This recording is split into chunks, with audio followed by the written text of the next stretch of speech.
우리가 세상을 보는 방식을 우리도 모르게 결정짓는 인지 프레임에 대해 이야기해 보려고 합니다.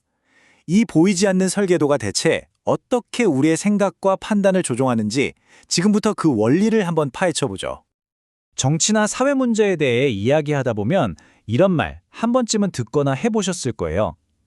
상대방 주장을 채 듣기도 전에 모든 게 딱 정리되는 바로 그 순간 말이죠. 여기서 중요한 질문이 생깁니다. 왜 우리는 점점 사실관계를 따지기보다는 상대방이 어떤 틀 안에 갇혀 있는지를 먼저 보게 됐을까요? 어쩌다 생산적인 토론이 이렇게 어려워진 걸까요?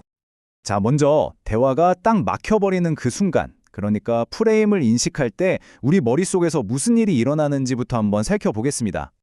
상대의 주장이 어떤 프레임에 속하는지 파악하는 순간 우리는 제시된 사실 하나하나를 검토하는 대신 그 주장 전체를 그냥 하나의 덩어리로 분류해버립니다.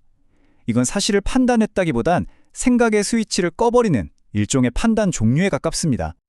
자, 그렇다면 우리 생각을 이렇게 간단하게 멈춰버리게 만드는 이 프레임이라는 건 대체 뭘까요? 이건 단순한 개인의 의견과는 차원이 다릅니다.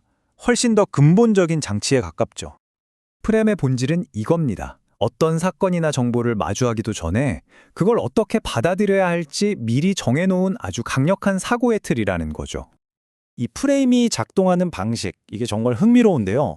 우리가 사실을 제대로 분석하기도 전에 이 사안에서 뭐가 중요한지, 또 책임은 누구한테 있는지, 심지어 우리의 분노가 어디로 향해야 하는지까지 미리 다 정해버린다는 겁니다. 그러니까 핵심은 이거예요. 좋은 생각의 도구는 복잡한 현실을 잘 이해하도록 돕고 또 더 많은 질문을 던지게 만들잖아요. 그런데 프레임은 정반대로 작동합니다. 복잡함 자체를 그냥 싹 지워버리고 미리 준비된 정답을 딱 제시하죠. 말 그대로 생각의 과정을 건너뛰게 만드는 일종의 인지적 지름길인 셈입니다.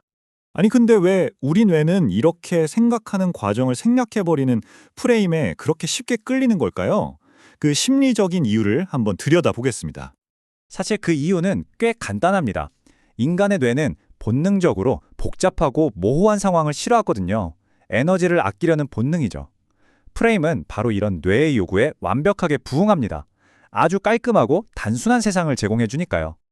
특히 정치 같은 분야를 생각해보면 이게 더 명확해져요. 뇌한테는 아주 피곤한 영역이거든요. 수많은 집단의 이해관계가 얽혀 있고 원인도 한두 가지가 아니죠. 게다가 정책의 결과는 아주 나중에 그것도 불분명하게 나타나는 경우가 많잖아요.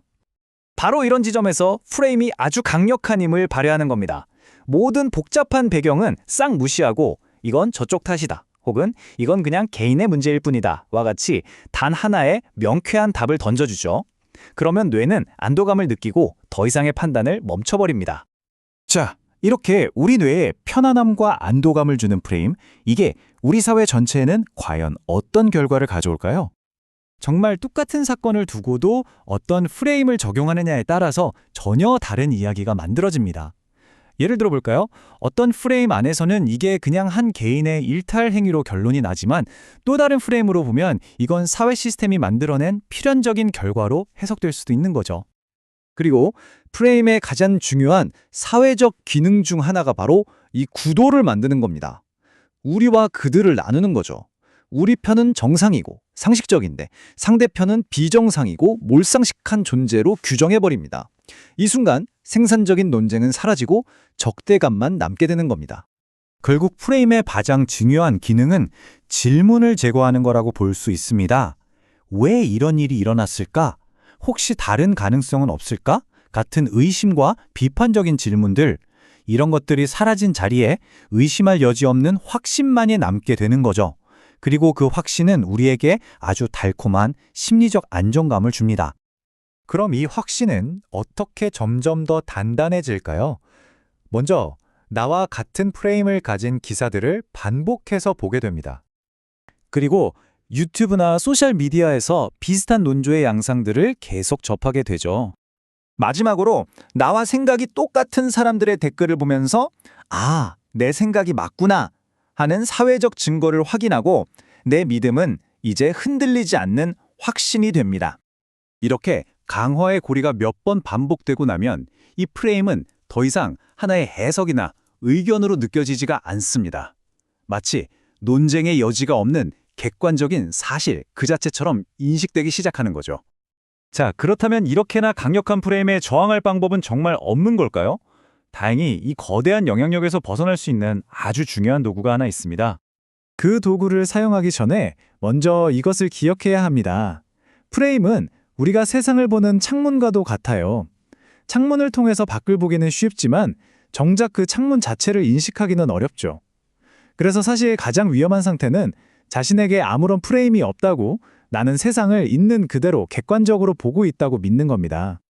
자, 바로 이 질문이 그 견고한 프레임의 틀을 흔들 수 있는 열쇠입니다.